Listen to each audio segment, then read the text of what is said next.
So the master plan process that we do is we feel is unique to our team, and we think it's the best way to design for public gardens. It's a very process-based approach. Our belief is when we're designing a garden, it's the client's garden, it's not our garden. We're there to facilitate, we're there to be the experts, but ultimately, the client knows the site better than we could ever know the site. With residential, either they're living there or they will be living there for potentially 20, 30 years. In public gardens, the sites are generally fairly large and have a very passionate group of employees, and this is their passion, so we need to leverage that. So our process basically is in 4 stages. We call it discovery, site use and planning, master planning, implementation. So the first 2 processes, we don't even put pencil to paper on our side of the process. So the first Arboretum I'd like to talk about is Bernheim Arboretum Research Forest. This is about 20 minutes south of Louisville, Kentucky. It's the largest arboretum in the United States at 15,000 acres. We only are designing about 300 acres of their master plan and then reaching out to the research forest to let people engage that site.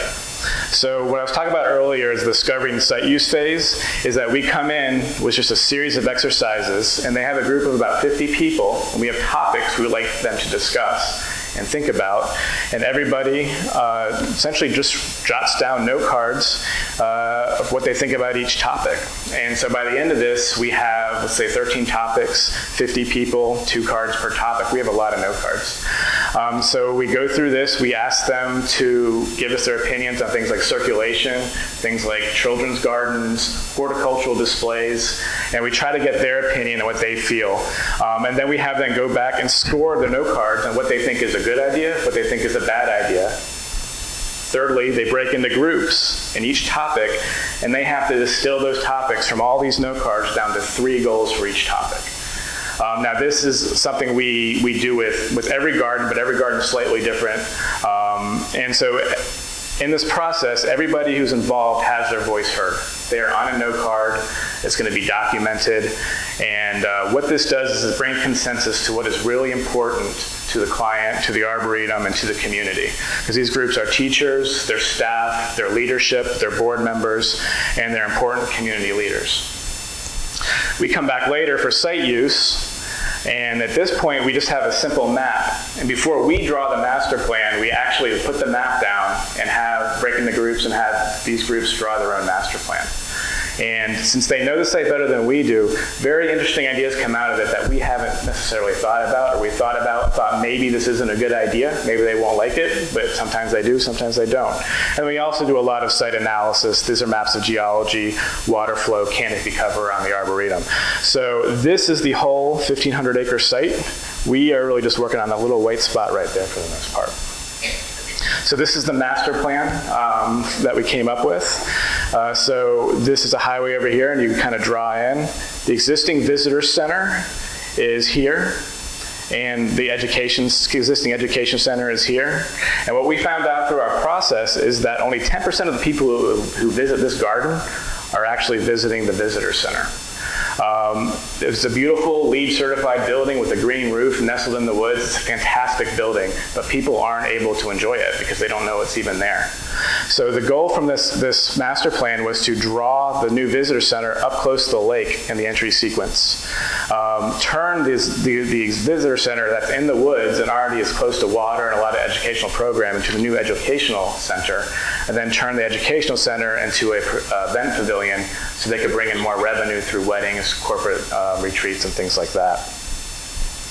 So after we do the master plan, we come up with several of these, what we'll call illustrative renderings. And the idea of these renderings are to really show, you look at the plan, this is right here, what that experience will be, what that experience will look like.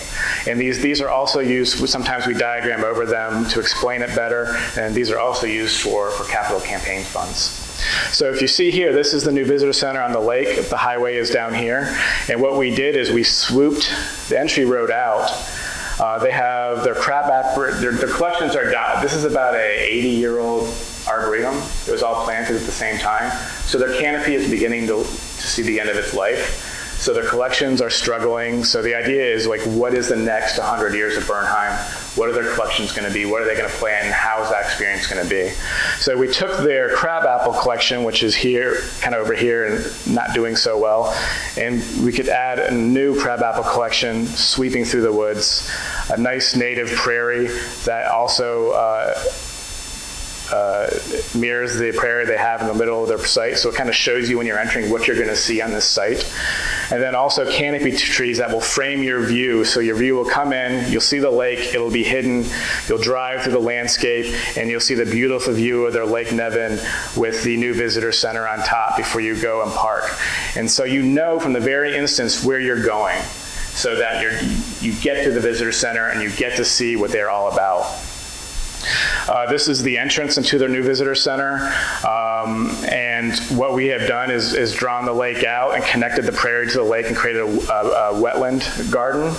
This is a karst landscape. Water is very important, so they really wanted to tell their story of water. In the Bernheim Research Forest, they have restored several agricultural rivers to their natural state, and they wanted to display what they've done in the research forest where people can't get to the Arboretum. Example of the diagrams we do on top. This is the campus for the visitor center. It was done by Lake Flato, architects out of San Antonio. Prairie roofs instead of green roofs, so that when you look at the prairie, it kind of comes up right on top of the building. And we also created an access point so people could actually go up and stand in the prairie and then look over the site looking back.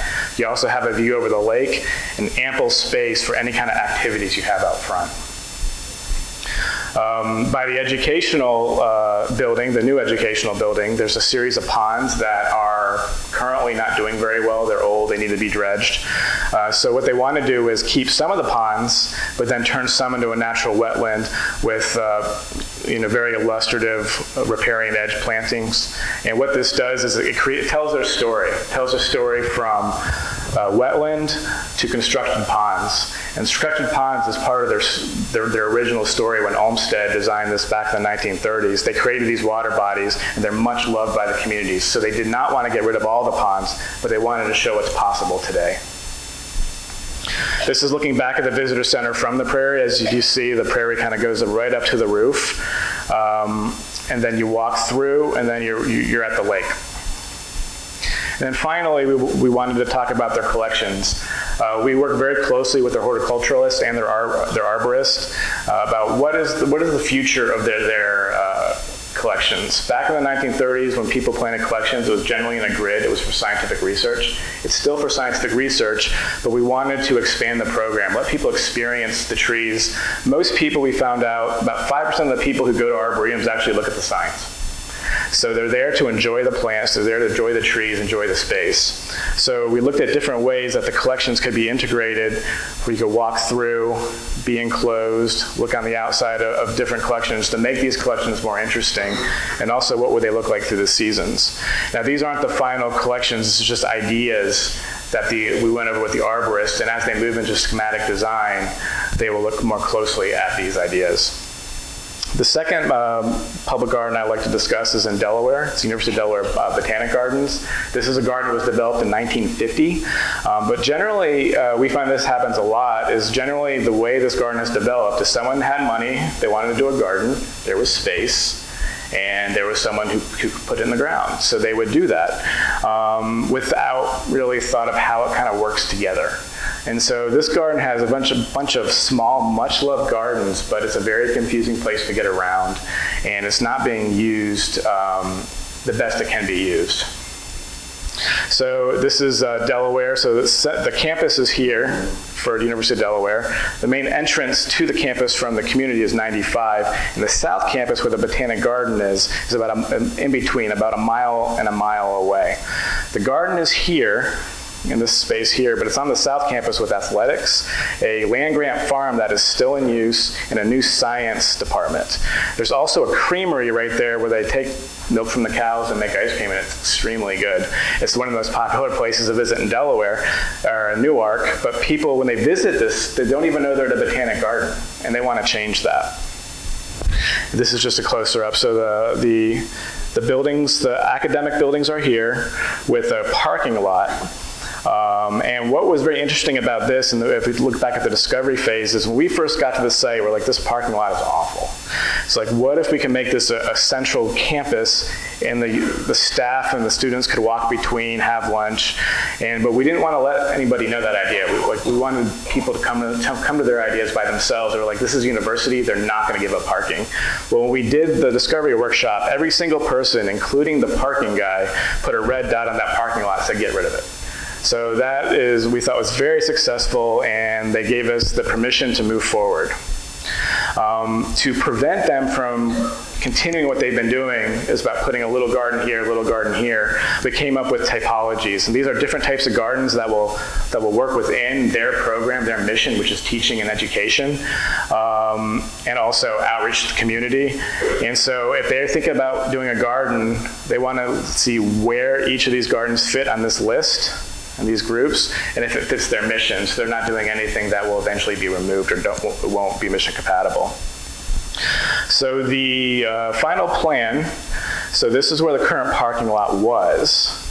So what we did is we had to figure out what is the campus entrance, because the students get dropped off at a bus right here, or they bike down and enter through this road here. And how does the public enter this site? And the public, they don't even know it's here right now. So there's an open field here, so we thought we could create a fantastic horticultural display, a Four Seasons garden with an existing parking lot, and essentially a visitor's pavilion where they could park here and enter the site, and that would be your face to the community right along the main street. The students, on the other hand, they're in these buildings most of the day. We wanted to create a central campus core. So we created a central green where the students can collect. They can walk easily through the buildings. The creamery is still there. We put a little children's area out front, because right now the children get their ice cream, and then their parents have to make sure they don't run out into traffic. So this is the central green. So this is the main building where the parking lot was. So we essentially created a quad with little pavilions for studying and outdoor classrooms. This would be a new building, which would be the future landscape architecture studios, as well as the future offices to the garden. And then this is the existing creamery, which we didn't touch because it's such a loved program. And then where the creamery was, we put a green lawn with sculptural cows. These are concrete cows, not real cows. And the kids would run and play. We screened the production greenhouses with ornamental trees and very tactile plants, so the kids could begin to feel that they're in a special place, and that when you enter the site, everyone feels they're in a public garden. They are not just at a university. They're not just at a creamery. They're not at a farm. The signature garden, this is along the main street here, over here. This is an existing wetland, so we wanted to float a building kind of over. The wetland is actually kind of right here. So float the pavilion over the wetland for educational purposes. You walk through this portal to another central lawn that could be used for graduations, and actually tailgating is a big deal here because the football's right over here. So they wanted lawn space for possible tailgating, which scares the maintenance guy to no end. He doesn't know how he's going to be able to handle that. And then we created a very Four Seasons garden, a lot of textures, a lot of plants. Now at this point, we're just kind of specifying perennials, evergreens, trees. We're not specifically calling out the plants at this point. And this would be the on-the-ground look towards that. And what we wanted to do, we put this on center with the agricultural buildings. These are existing buildings in the background. And we put an orchard of trees right in front of that to try to bring the agricultural program into the site so you know you're in a different, unique place. On the back 40 of this site was a golf course, which now has some equipment on it for athletics. It's their property. And what they want to do is actually return it to the natural stream, which initially was a stream that was covered, and put a golf course on it. So daylight that and create an arboretum within the public garden, which would attract habitat and be used for tree specimens. Down here is actually a virgin forest that they use for research. So connecting these two would be a fantastic habitat location for birds. They're right on the migration path. And that would be the on-the-ground version view. Columbus Botanic Garden is the next master plan. This is the first, actually the second master plan I worked on, a studio outside. This is in Columbus, Georgia. It's about an hour and a half southwest on the Alabama border from Atlanta. And this was a smaller garden. It's about 20 acres. They were donated a series of historic farm buildings. And this was all agricultural land that has kind of grown up into a secondary forest. So the idea was to keep the culture on this end, really speak to the history of Columbus, Georgia, and their gardening tradition, and then gradient all the way over to the natural area, and this would be left natural for nature walks. I guess kind of similar to what you'll see at Grapevine Gardens. We're going to focus on the terraces and the children's garden, future children's garden. We have just begun to build this project. So the terraces, the buildings, the historic farmstead is down here. It's going up a hill. So we have a series of terraces, and each terrace would have its own themed garden. And this is a historic gin house that is existing. This would become the education center. And then over here is where the children's garden would be, in close proximity to the education center, and also far away from the cars over here. We always try to put the children's garden in a safe location so that parents can feel comfortable for the kids to explore freely without worrying about them getting hurt. You would go up the hill, and then at the top of the hill would be a meadow garden. This is currently just a fallow land they use for parking. What we would like to do is to create a future visitor center at the top of the hill, so you would enter at the top of the hill and walk down towards the farmstead. The first phase of this project that's in the ground now was the rose garden. And this is an example of a donor who wanted to pay tribute to her parents, who were avid rose gardeners. So in the master plan, we didn't specify what each terrace would be. And they really wanted this to be their gift and their legacy to their parents. So the board decided that this would be their first project. And so because they had the master plan and they had the idea, we could integrate it into the master plan so that it would work with the rest of the garden moving forward. And here's an example. I have yet to be there when the roses are blooming, so next year, hopefully, I'll be able to go and see it. But there is a water feature with a runnel that goes through. When we do rose gardens, we try to extend the life of the rose garden by doing companion planting. And we also, there is a steel arbor that kind of frames the view going up the hill.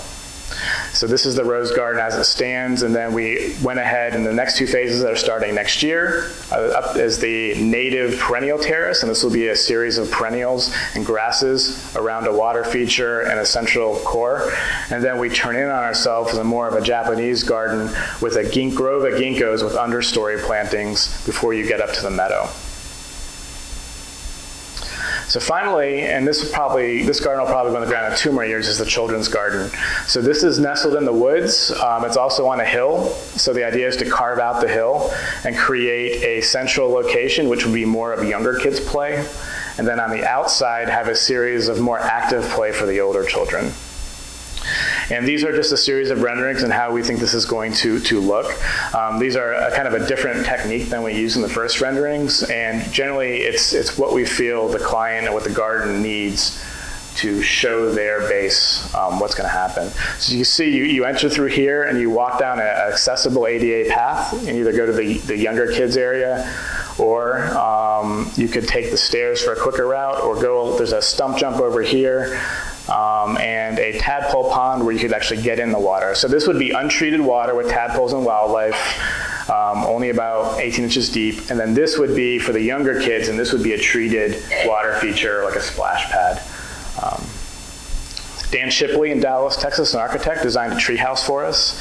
And this went through several iterations. The first one we did, the client thought looked too, I guess, log cabin-y, I guess was their term. So we opened it up a little bit and made it more of like a ship looking out over the land. They wanted a real tree house in trees. That's hard to do safely. specifically with the trees that are on site. So what we've done is create, this is essentially a cypress tree that's been cut in half, and then a steel panel has been put up through it to give it the structure, but it still seems like it's an actual tree. And then the other posts are actually lumber, so it will get that tree-like feel. This is just the tadpole pond. Morton Arboretum in Chicago has one of these. If you're ever up there, it's fantastic. The kids love it. And then the waterfall, the Columbus Cascade is what we're calling it. They have the biggest, Columbus has the longest whitewater rafting urban trail in the country. So bringing in a little bit of splashing water and rapids really speaks to the community. Tulsa Botanic Garden, this is a garden, this is actually the first garden I worked on a studio outside. It's about 20 minutes northwest of Tulsa. So what they have done, we did the master plan years and years and years ago. They dug a pond, and then they bought land that was around the pond. Up here is a old persimmons grove, so there are some existing features on the site. But essentially it's the pond, and then the idea was to take the 180 acres around it and create a trail, a botanic trail around the pond. Eventually they would like a conservatory and a children's garden, which the children's garden actually did go in last year. But the first garden was the floral terraces, which is right here. And the idea of this was to be their first big floral display, their big wow factor to get people to come to the garden. And this is the plan. Essentially, you go about 30 feet up the hill. The persimmons grove is right in the background, so when you're down here, you're looking up, you could see the grove of persimmons in the background. The idea is to blend the Art Deco of Tulsa with this more traditional Italian hillside landscape. We have a series of walls, and then a starburst of ornamental horticultural tree plants going down the hill. And so instead of running, kind of layering the plants east to west, we did it north to south, so it looks like the plants are kind of rolling down the hill. At the bottom is a pavilion, but also a large lawn. We like to add lawns into our gardens. A lot of people with sustainability are trying to reduce the lawn, but we find lawn is where people gather, lawn is where people enjoy sitting and just being comfortable in the garden. So we tried to blend the two. This is a 3D image of kind of what it would look like. And this was built, I guess, about 3 years ago. So here are some of these shots. So here are the walls, the terrace walls. And one interesting thing about this wall is when they were digging the site, they were digging up all this rock. And the landscape architects, us and Howland Van Kuren, who we worked with, thought this was fantastic. We could use this to save money, and also it speaks to the site. It's very authentic. But half the board thought, why would we use our own ugly stone? So what we did is we compromised, and I think it was a very good compromise. Their point was taken. They want to make it a little bit more special than the old ugly Oklahoma stone, which I think is beautiful, by the way. I don't think it's ugly at all. And what we did is we got some silver mist or silver hacket, and we made a band which kind of speaks to the Art Deco of the area, but also used the native stone that was harvested on the site for all the walls. We have never been able to do that in any other project we have ever worked on. It was for us, it was a big deal, but the client just wanted a nice wall, and they got it. We also have a series of water features, and we really enjoy putting the water features into the projects. This one is interesting because it's actually circulating from the pond, so you're not using city water, it's continually circulating. And before the children's garden was put in the ground, this is where the children love to play. They could go up to the edge of the water and put their hand in it. This is very, very shallow, so even if they wanted to, they could kind of walk in it. Smaller water features, more intimate on the side, which was allow people to kind of get away from the crowds and just be in a quiet moment of reflection. These pavilions, they have weddings at the pavilions. They have, or you could just sit there and enjoy the garden. These speak to the Art Deco flair of Tulsa as well. This is a view from the top. This is a source water feature. So what happens is you have this shadar, it's a series of the water kind of cascades down, then levels off into a pool, pours, and then a pool, pours, until you get to a shadar at the bottom that relates to the top, and then that comes to the bottom and kind of washes out the end. So this is the lawn, and they have a lot of movable furniture that they put out there on the weekends. This is where people really congregate, enjoy nice weather in Tulsa before it gets too hot. We try to mix the textures in the gardens and make it, visually stunning and appealing. We mix evergreens, grasses, perennials. We think about future views and current views. This is the view to their existing visitor center, which eventually will be upgraded, but for now, it's just kind of a simple building. A view from across the lake. So this path goes all the way across the lake. So the view from the other side, you'll look up and you can see the persimmon grove in the background and then the water terracing down. The cast stone Art Deco.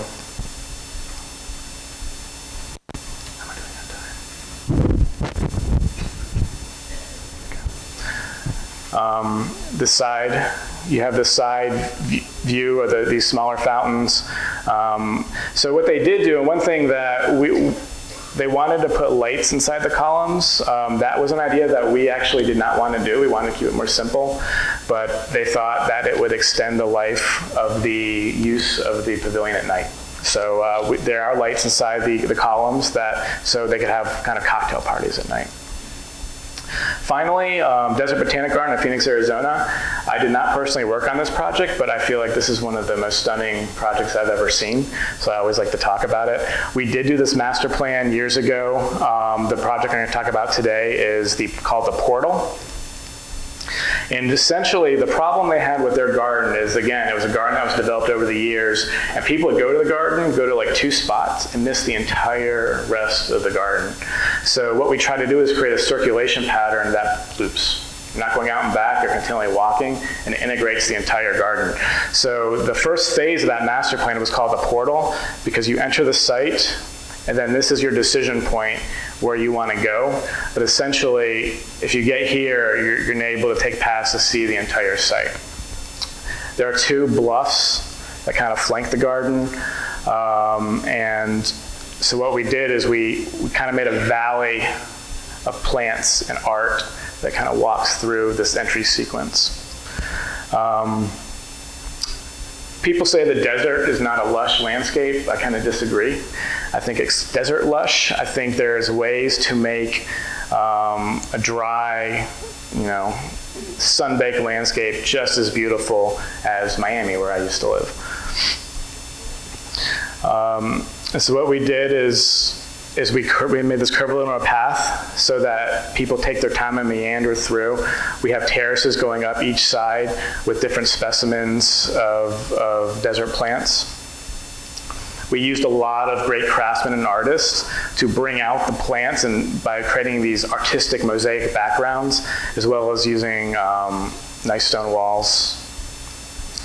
This is one of the bluffs in the background. So when we can, we try to use the borrowed landscape. What is in the site that really makes it interesting, that we could pull out and make this place unique to no other place in the country. Continue walking through. And then this was an art piece that is also a pavilion. And the intent of this was just to create a focal point where you could walk to and then walk out to the garden. But the unintended positive consequences of this has become so popular as this is where people want to rent to get married, rent to have parties. And gardens these days are always looking for new revenue streams so that they can maintain their gardens and do future developments. So that's my talk. I'm free to take any questions.